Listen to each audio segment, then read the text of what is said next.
Hello world. I want to tell you a story. It's not really a story, but to make it easier for you to accept, I want you to think it's a story. Let's start. This is a two-dimensional drawing of the GIZA Plateau. The entire plateau.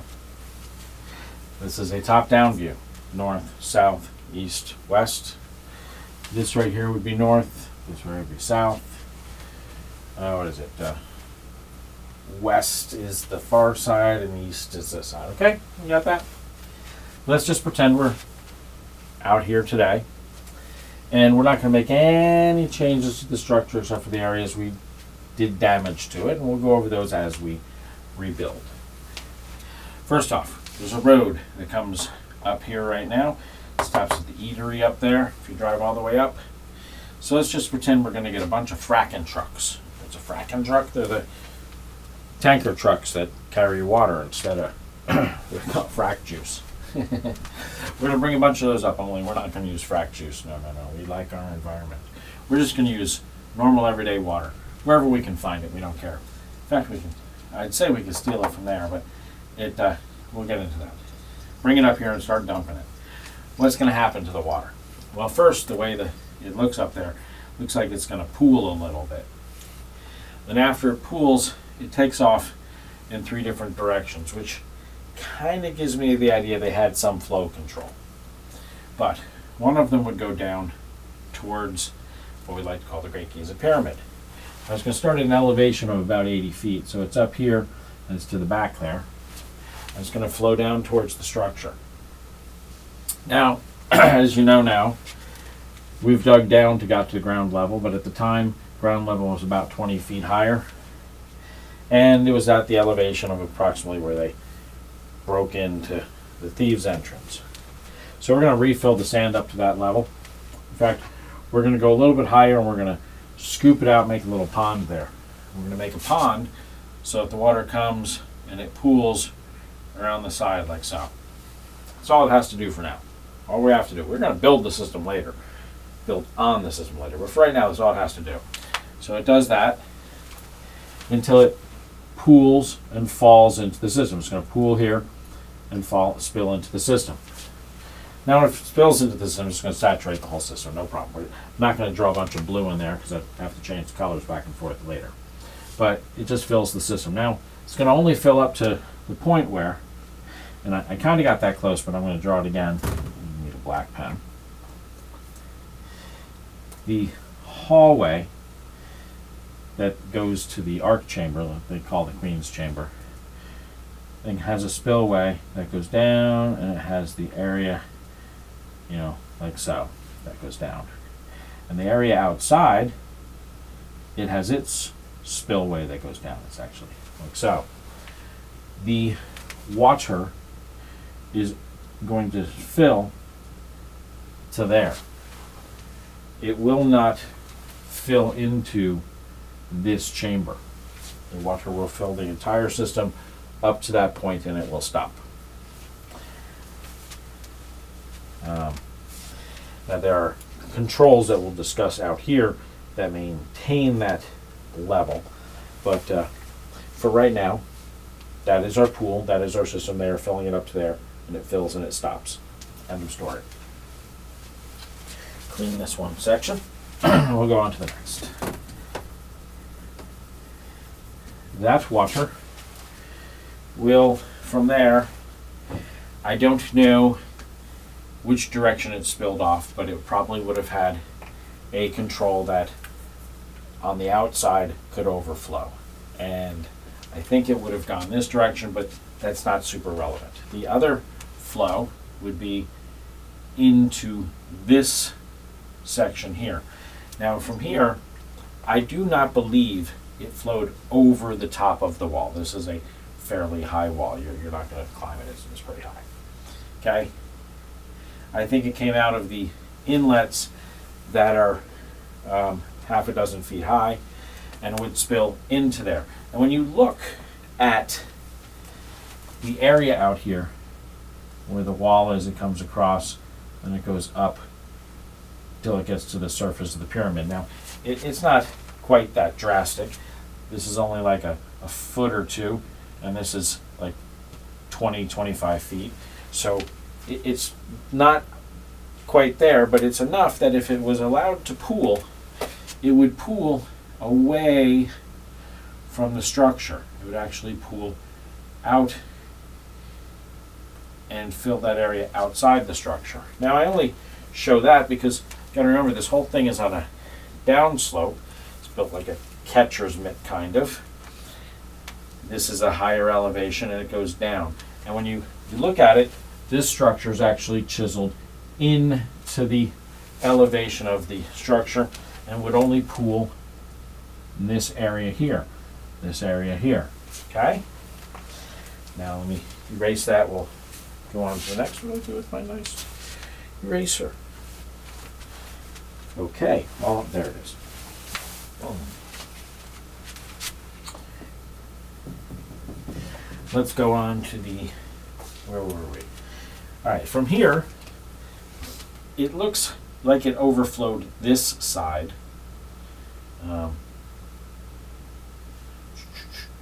Like it overflowed this side and worked its way down.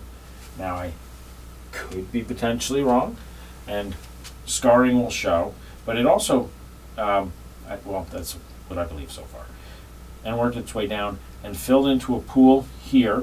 If you look at this, the way it is, it just take your Google and look at it.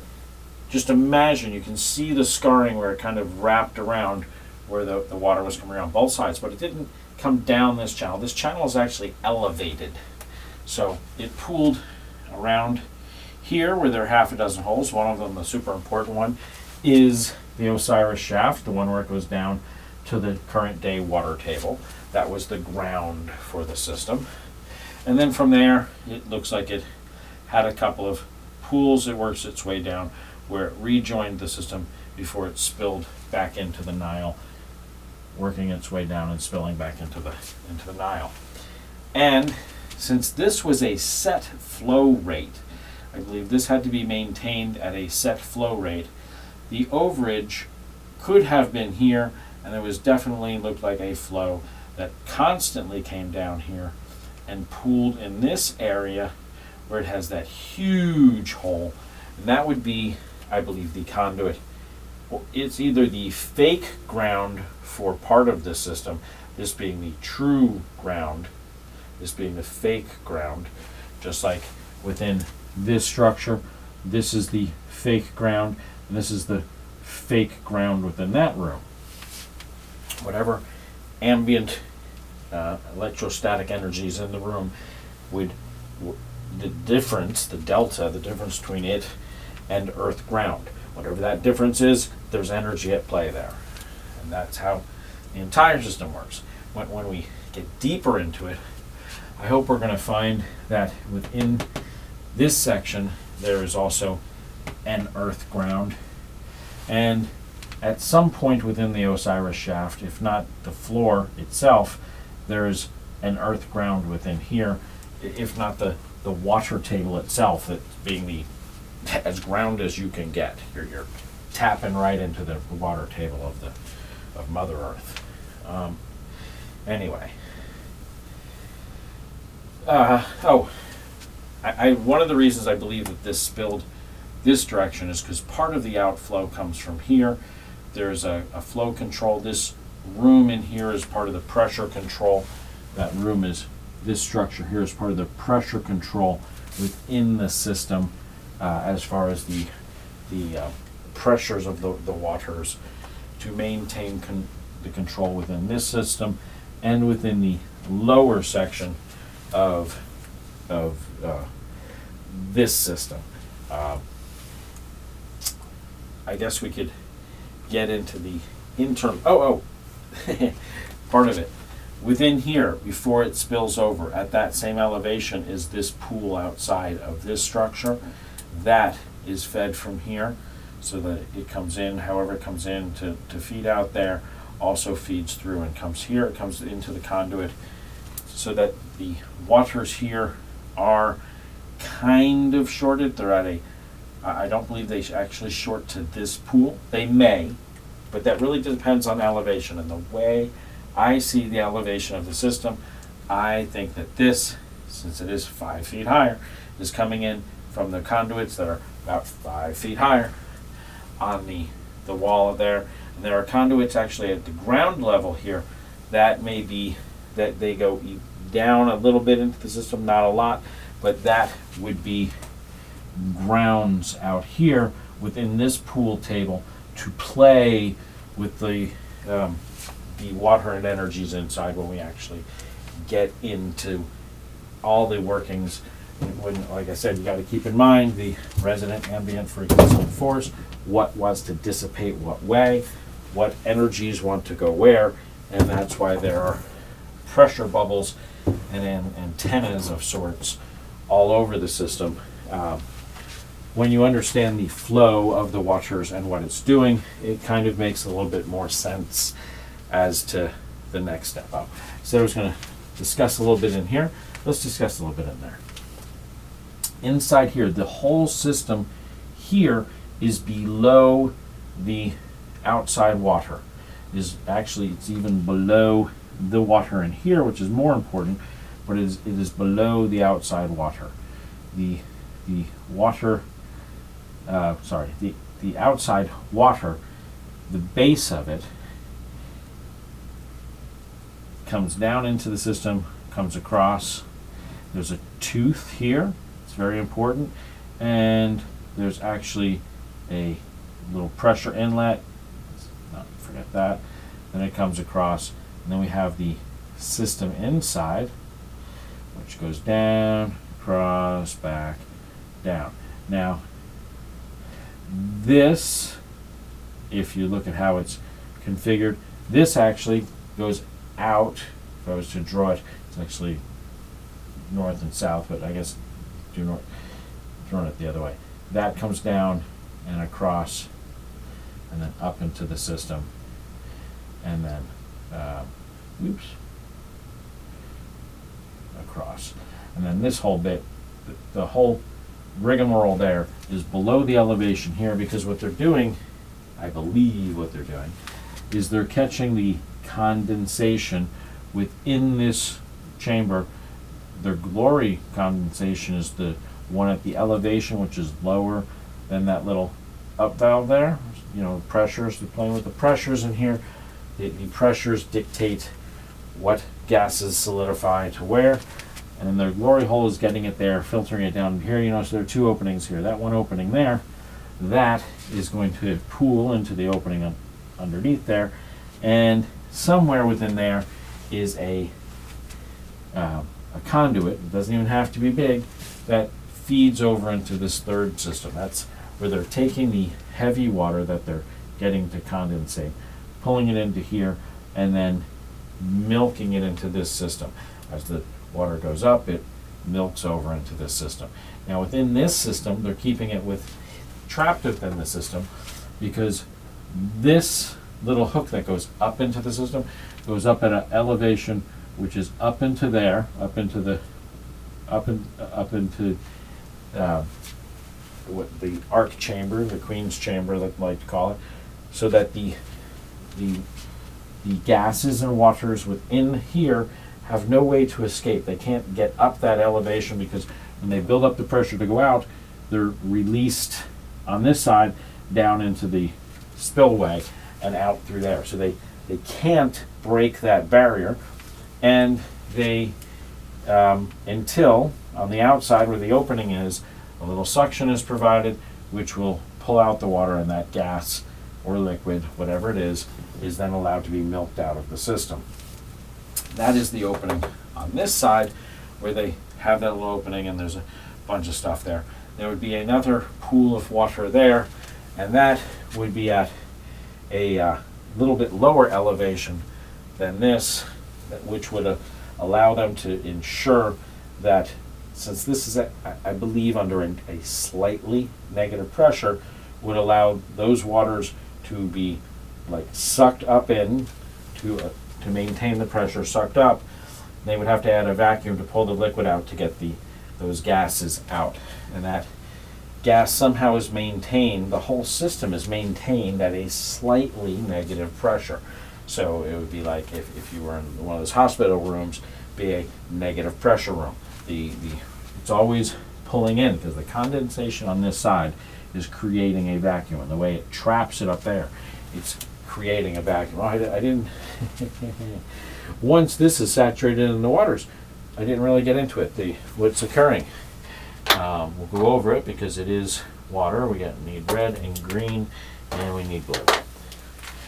Within this system here, told you how the water is coming in, and it fills the system. Well, the only two places we touch Earth are here and here, and what that does is you're going to get electrolysis of water. I don't say electrolysis, they're not pulling out your hair. Oxygen is going to come off this side primarily, hydrogen is going to come off this side primarily. Now both sides have a little bit of bleed, and when we get into why there's multiple rooms and the way they're set up, you will see that bleed is captured within the system here, and here it stabilizes with the conduit that's actually, I don't have my black pen on me right now, but there's an opening up here to the top corner, and that is within a little niche within there, and that equalizes out the gases within there. I was telling you, the gases in there play with the gases in here, and the waters in here play with the waters in here, because you're pulling the waters into this system. They're pulling more, they're quarantining it into here, and then milking it out. I believe they're milking out probably both conduits. This one is milking out what I believe is heavy water. This one is milking out a gas or a light liquid. I say a light liquid because how it's captured within the system and maintained, I believe it is a lighter than water liquid, or it is well, I don't know what it is. It's a compound. And the compound is only made up of so many elements because the whole system is only playing with primarily nitrogen, hydrogen, and oxygen. Carbon dioxide and stuff, trace elements, but it's primarily nitrogen, hydrogen, and oxygen. There may be a compound that, it isn't even, that we don't even know of on our periodic table yet. It could be possible. It'd be neat. I don't think it's going to be way up there. Or it could be a compound that we haven't thought of. It may not even be an element. Why did I say element not on the periodic table? Compound not on the periodic table? I don't know. Maybe a compound that we haven't conceived of yet, made up with elements already on the periodic table. And it's put within a sweet spot that this compound is allowed to exist. But the whole thing is a system. It is a system. This is the ground for the system. How does this come into play? All right, I already mentioned it. That comes out of here. This is at a constant flow rate. This one is maintained at a constant flow rate. The flow rate in here may or may not be at constant. If it is a constant, then the flow rate here to join this doesn't matter. But this comes down. Oh, down here. Look at this sphinxy guy. I want you to take a little time. I want you to put your eyes on the little sphinxy guy. Got your sphinxy opening with your sphinxy thing here. This edge is at a lower elevation than this edge.